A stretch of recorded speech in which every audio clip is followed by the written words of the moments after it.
ಸಾಕು ಸಾಕು.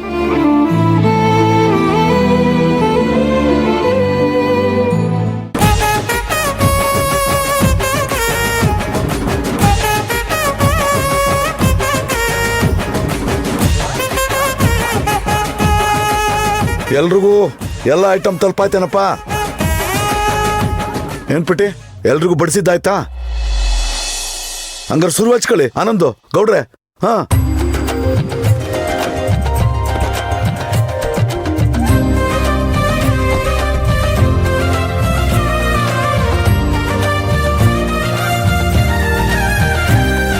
ಸಖತ್ತಾಗಿದೆ.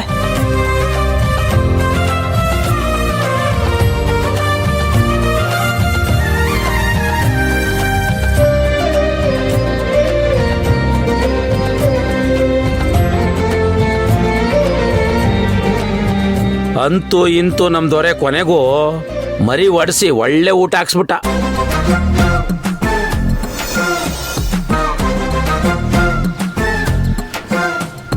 ದೊರೆ, ಇವತ್ತು ಎಲ್ಲೋ ಮೂಲಂಗಿ ಸಾಂಬಾರಿ ಹಾಕ್ಸ್ತಿ ಅಂತ ತುಂಬಾ ಎದ್ಕೊಂಡ್ಬಿಟ್ಟಿನಪ್ಪ. ಇದಕ್ಕೆ ಮುನಿಯಪ್ಪ ಬರ್ಲೇ ಇಲ್ಲ, ಹೆದರ್ಕೊಂಡು. ಅದಕ್ಕೆ ಬರ್ಲಿಲ್ವಾ? ಓಡೋಗ್ಬಿಟ್ಟ. ಸರಿಯಪ್ಪ. ನೀವೆಲ್ಲ ಹೇಳ್ತಾ ಇರೋದು ನೋಡಿದ್ರೆ ನಮ್ ಬೀಗರು ಬಾಡೂಟದ ಹಿಂದೆ ದೊಡ್ಡ ಕಥೆನೇ ಇರೋ ಹಾಗಿದೆ. ಮಾವ, ಅದನ್ನ ಯಾಕೆ ಕೇಳ್ತೀರಾ? ಅದೊಂದು ದೊಡ್ಡ ಕತೆ. ಏನಪ್ಪ ಅಂತದ್ದು? ಮರಿ ಓಡಿಸ್ತಾ ಇದ್ದೀನಿ. ಮಧ್ಯಾಹ್ನ ನಮ್ಮ ಮನೇಲಿ ಬಾಡೂಟ ಎಲ್ಲ ಬಂದ್ಬಿಡಿ. ಏನು ಬಾಡೂಟನಾ? ಏನ್ ಸ್ಪೆಷಲ್ಲು? ನನ್ನ ಮಗಳು ಕಾಲೇಜ್ ಓದಕ್ಕೆ ಬೆಂಗಳೂರಿಗೆ ಹೋಗ್ತಾವಳೆ, ಅದೇ ಸ್ಪೆಷಲ್. ಗೌಡ್ರೆ, ಈ ಕೋಸಂಬರಿ ಹಪ್ಳ ಬಂದಾಗ್ಲೇ ನನ್ಗೆ ಅನುಮಾನ ಬಂತು.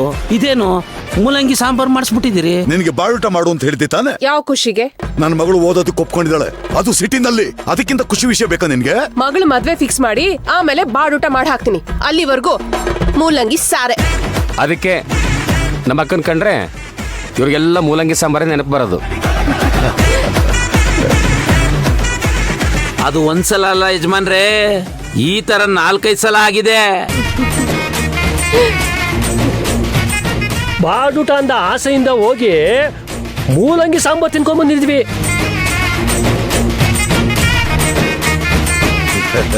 ಏಯ್, ಊಟ ಮಾಡ್ರೋ ಸುಮ್ನೆ.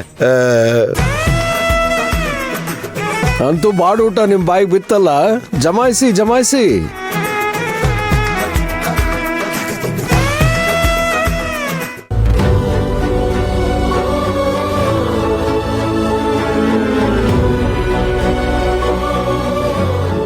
ಸಾಂಬಾರ್ ಮಾತ್ರ ಸಖತ್ತಾಗಿದೆ. ಏಯ್ ಗಿರಿ, ನಾನಾಗ್ಲೇ ಹೇಳಿಲ್ವಾ ನಮ್ಮ ಅಕ್ಕನ ಕೈ ರುಚಿನೇ ಬೇರೆ ಅಂತ? ವಂಶಿ, ನಮ್ಮ ಕೃಷ್ಣನ್ಗೆ 2 ಪೀಸ್ ಬೇಕಂತೆ, ಹಾಕಮ್ಮ.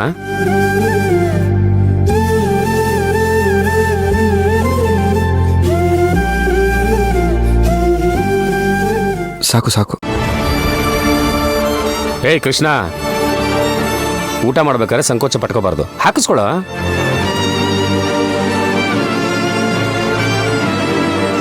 ಅಯ್ಯ, ಅವನಿಗೆ ಬೇಡ ಅಂದ್ರೆ ಏನತ್ತೆ, ಪಕ್ಕದಲ್ಲಿ ಗಿರಿ ಇದಾನಲ್ಲ, ಅವನಿಗೆ ಹಾಕು, ತಿಂದು ಜಮಾಯಿಸ್ಲಿ.